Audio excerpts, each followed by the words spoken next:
এবারে দেখো সমানের বাম দিকে আর ডান দিকে পাই আর স্কোয়ার আছে, এখানেও পাই আর স্কোয়ার আছে, তাহলে উভয় পক্ষ থেকে পাই আর স্কোয়ারকে আমরা কেটে দিলাম। এখানে তাহলে থাকলো 4/3 এই আর সমান, এখানে থাকলো H. Guidance support math education ক্লাসে সবাইকে স্বাগত। আজ বৃহস্পতিবার, আজকে ক্লাসে থাকছে দশম শ্রেণীর কোষে দেখি 19-এর বিভিন্ন ঘনবস্তুর সমস্যা 8-এর দাগের অঙ্ক। এই অঙ্কটা ইম্পর্টেন্ট অঙ্ক, প্রায়ই পরীক্ষাতে আসে, সুতরাং অঙ্কটা তোমরা ভালো করে বুঝে নাও। দেখো ক্লাস 10-এর কোষে দেখি 19-এর 8-এর দাগের অঙ্ক আছে। একটি নিরেট গোলক ও একটি নিরেট লম্ববৃত্তাকার চোঙের ব্যাসার্ধের দৈর্ঘ্য সমান ও তাদের ঘনফলও সমান হলে চোঙটির ব্যাসার্ধের দৈর্ঘ্য ও উচ্চতার অনুপাত হিসাব করে লিখি।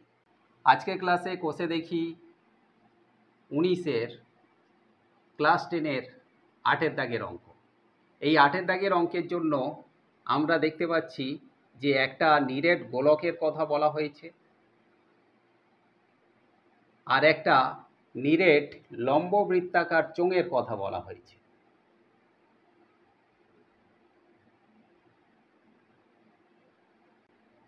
এই গোলকের আর এই চোঙের ব্যাসার্ধের দৈর্ঘ্য সমান। ব্যাসার্ধ কি না, কেন্দ্র থেকে পরিধি পর্যন্ত দূরত্ব।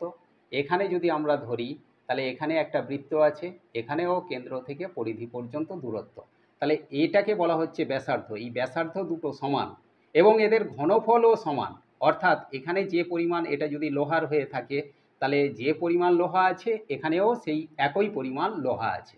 প্রশ্ন হচ্ছে যে এই চোঙটার ব্যাসার্ধের দৈর্ঘ্য আর এইটা হলো উচ্চতা, এর অনুপাত কত। তাহলে এজন্য আমরা লিখব যে গোলক ও চোঙের ব্যাসার্ধ সমান, এটা আমাদের অঙ্কে বলা আছে, ব্যাসার্ধ সমান। আমরা লিখব মনে করি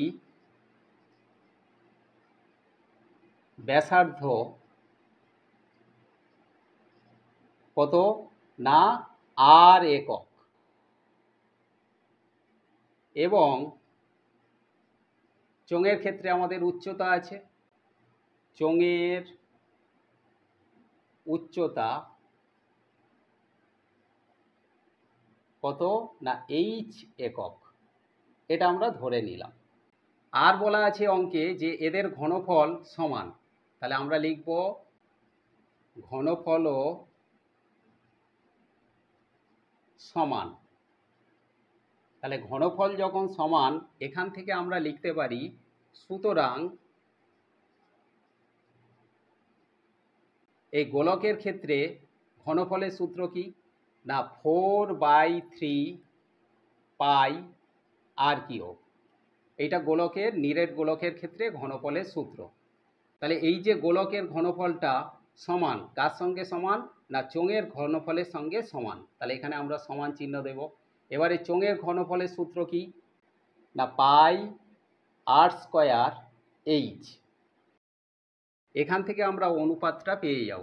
দেখো 4/3 পাই যেমন আছে রেখে দিলাম, আর কিউব, এই আর কিউবকে ভাঙবো আমরা কিভাবে না আর স্কোয়ারের সঙ্গে যদি আর গুণ করি তাহলে আর কিউব। ঠিক একইভাবে ওপারে আমরা রেখে দেব পাই আর স্কোয়ার এইচ। এবারে দেখো সমানের বাম দিকে আর ডান দিকে পাই আর স্কোয়ার আছে, এখানেও পাই আর স্কোয়ার আছে, তাহলে উভয় পক্ষ থেকে পাই আর স্কোয়ারকে আমরা কেটে দিলাম।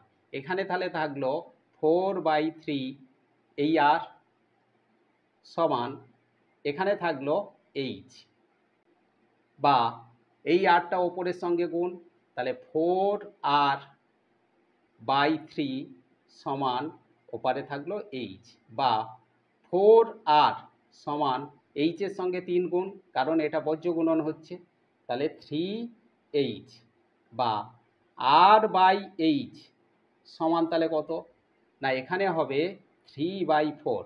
কেন না কারণ এখানে বজ্র গুণন হবে, আর এর সঙ্গে 4 গুণ করলে তবে 4r হবে, এবং এইচের সঙ্গে 3 গুণ করলে তবে 3h হবে।